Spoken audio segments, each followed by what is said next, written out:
On leaving the synagogue, Jesus entered the house of Simon and Andrew with James and John. Simon's mother-in-law lay sick with a fever.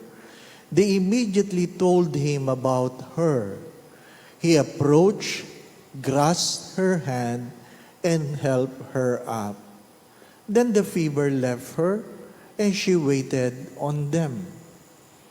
When it was evening after sunset, they brought to him all who were ill or possessed by demons. The whole town was gathered at the door. He cured many who were sick with various diseases, and he drove out many demons, not permitting them to speak because they knew him. Rising very early before dawn, he left and went off to a deserted place where he prayed. Simon and those who were with him pursued him, and on finding him said, "Everyone is looking for you." He told them, "Let us go on the nearby villages, that I may preach there also. For this purpose I have come." So he went into their synagogues, preaching and driving out demons throughout the whole of Galilee.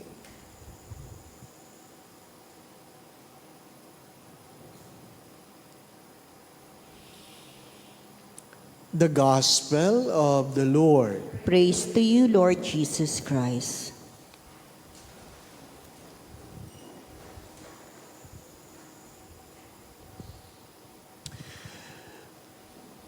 Yesterday, I learned that a brother priest from the Archdiocese of Manila is critically ill in the hospital, intubated because of COVID. A batchmate of us from Bayongbong made an announcement that they will have no masses this Sunday because of COVID in the parish. And there are 4 more parishes, not in Metro Manila, but nearby dioceses, who will have no masses today because of COVID. I just want to say and remind you, may virus pa. May virus pa. Sometimes we become too complacent until it hits us. At pag tayo na ang nakahiga doon, sasakal mo lang sasabihin, sana nakinig ako. So please be reminded, don't be complacent. There is still virus. If you have listened carefully to the readings, the first reading reminds us of what? That life is full of drudgery. Sa wikang Tagalog, sadyang ang buhay ay nakakapagod. Nakakapagod. Sabi ni Job, nakakapagod. At 2 dahilan ng iyong pagkapagod. Napagod ka dahil ang dami mong ginawa, o napagod ka kahihiga. Yun lang. Napagod ka dahil ang dami mong ginawa, or napagod ka kahihiga. Wala kang ginawa. Ano man ang mangyari, napapagod ka. Pero nakakapagod din magpaalala sa mga taong hindi nakikinig. Nakakapagod din na tingnan ang sarili mong kamag-anak na ayaw kumilos, samantalang ang bahay ay napakadumi. Hindi po ba? Magbabasa po ako ng isang text ng isang bata.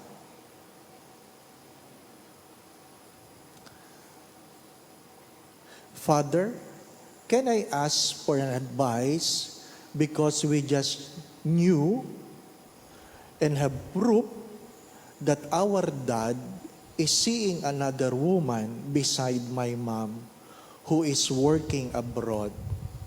And our dad is here with us. My age is only 15 and my brother is 16. The problem is we do not know what to do. This isn't the first time, but we also don't know if ever my mother knew about this situation. I'll cut there. Nakakapagod magbasa ng ganong messages. Sometimes, we get so frustrated and helpless because we are expecting those who are older, hopefully more mature, are living a better life. Yung mga magulang na feeling nila, hindi alam ng mga anak, buksan nyo ang inyong mga mata. Sorry for the words. I have to say this. Hindi tanga ang inyong mga anak. Mga minamahal na mga kapatid, aanuhin mo ang pagsisimba kung hindi ka nakikinig. Aanuhin mo ang pagdadasal kung hindi ka marunong makinig. O wala man lamang pagsusumikap na itama kung ano ang pagkakamali. Nakakapagod, hindi ba?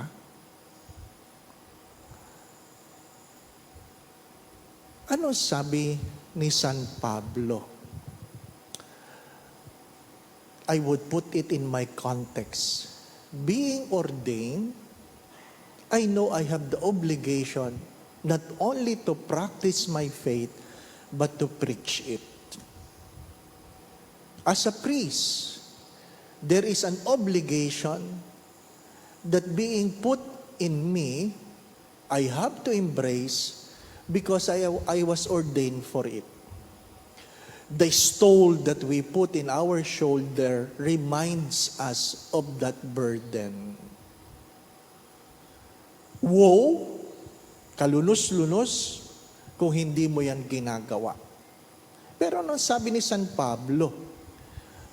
If I preach well, do I have to be compensated? Do I need to be rewarded for doing what I was called to do? And the answer is no. No. If you are a mother and you live a life of being a good mother, do you need to be compensated for being a good mother? No. If you are a father and you live a life of being a good father, a good provider, do you have to be compensated? No. If you are a son or a daughter and you are respectful to your parents, you honor them, do you need to be compensated and rewarded? The answer is no. My dear friends, my brothers and sisters, it is the purpose why we are here. Do you have to be compensated that you pray, that you go to Mass, that you obey and do the commandments? No. Because it is what we are called to do. But if we fail to do it, woe to us. Sabi ni San Pablo, kasumpa-sumpa ka, kalunos-lunos ang iyong buhay. Magandang pagtuunan ng pansin niyon. Mga minamahal na mga kapatid, madalas ko po itong sinasabi, madaling magnobina, madaling magrosaryo, madaling umattend ng prayer meeting, madaling umattend ng Bible study. But all of this should help us correct what is wrong in our lives. And many times I have said this, you have to live your life well because you might be the only Bible people are reading today. Parents, my dear parents, please, your children are looking at you. Binabantayan kayo ng inyong mga anak. The moment you failed to live a life of faithfulness, what are you trying to teach your children? What are you trying to teach your children? Of course, your children will never be happy, you being punished, and they will suffer because of your unfaithfulness. Lahat naman napapagod. Maging ang mother-in-law ni Peter, nagkasakit. Nagkasakit dahil sa ano? Dahil ba matanda na? Hindi ko alam. Hindi naman nilagay ang dahilan ng pagkakasakit. Pero sadyang nagkakasakit tayo, dala ng ating edad. Pero ang malungkot na kwento ay nagkasakit ka dahil matigas ang ulo mo. Or nagkasakit ka dahil dala ng iyong mga kasalanan. Magkaiba yon. Magkaiba yon. Some were sick because of their sinful ways. And it's good to ask ourselves, bakit ba ako nahihirapan? Bakit ba hindi maayos ang buhay namin? You ask yourself. Maybe God is talking to you. And if you are blessed, it should not be a reason for you to be complacent. Madalas ko rin po yung sinasabi, joys are the whispers of God and pains are the shouts of God. If you are blessed, then you have more reason to pray. But if you are struggling with your prayer life and you find it hard to pray because of the many problems you are experiencing, the more you have to pray harder. And God will look and come upon you. And God will raise you up. If you hold on to the faithfulness of God. Napapagod din ang Diyos. Kung inyong pinakinggang mabuti ang Ebanghelyo, napapagod din ang Diyos. Bakit ka napapagod? O bakit mo na lamang napagod? Kasi nangailangang magpahinga. At kaya nga po, sinasabi ko sa inyo, ang araw ng linggo ay araw ng pagpapahinga. Hindi humilata, kundi ikaw, hari nawa, ay hingahan ng Diyos that God may breathe on you so that you will have life. My dear friends, my brothers and sisters, huwag mong i-deny na minsan kang napapagod. Pero sana alam mo ang dahilan kung bakit ka napapagod. Kasi kung hindi mo alam, paano mo mapapagtagumpayan ang dahilan ng iyong pagkapagod? Ikalawa, ang pagkapagod ay hindi dahilan para sumuko. Hindi dahilan para mag-give up. Hindi dahilan para mag-quit. Hindi dahilan para mag-resign. Hindi dahilan para itapon ng tuwalya at magsabing ayoko na. Normal lang ang mapagod. Pagpagod na, magpahinga ng konti. Ask the Lord to breathe in you. And ask the Lord to intervene in your situation. The only thing I can tell the children is to pray the prayer for the family and ask the Lord to intervene. But I pray that the Lord will not strike their father. My dear friends, my brothers and sisters, and third, do not forget why you are created. You are called for a purpose. You have to be a good mother because that is your calling. You have to be a good father because that is your calling. You have to be a good son and daughter because that is your calling. I have to be a good priest because that is the obligation that is being put in me. Should we be rewarded for it? The answer is no. If you look for a reward, then it will be another reason for you to get tired.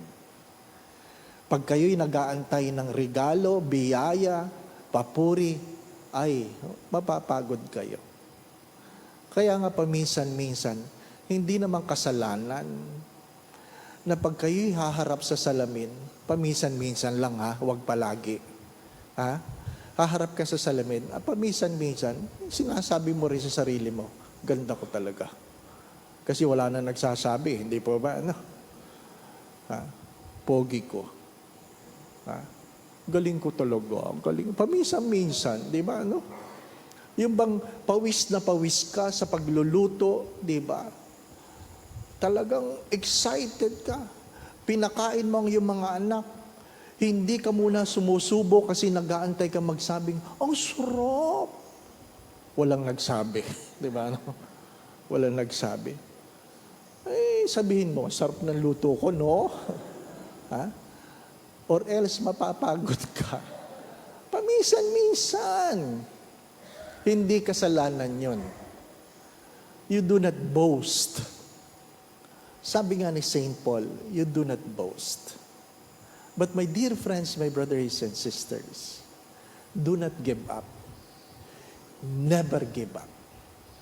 Accept the fact that life is full of drudgery, but do not give up. Don't expect for a reward here on earth. Because at the end, nothing is hidden before God, and the good things we have done will be rewarded.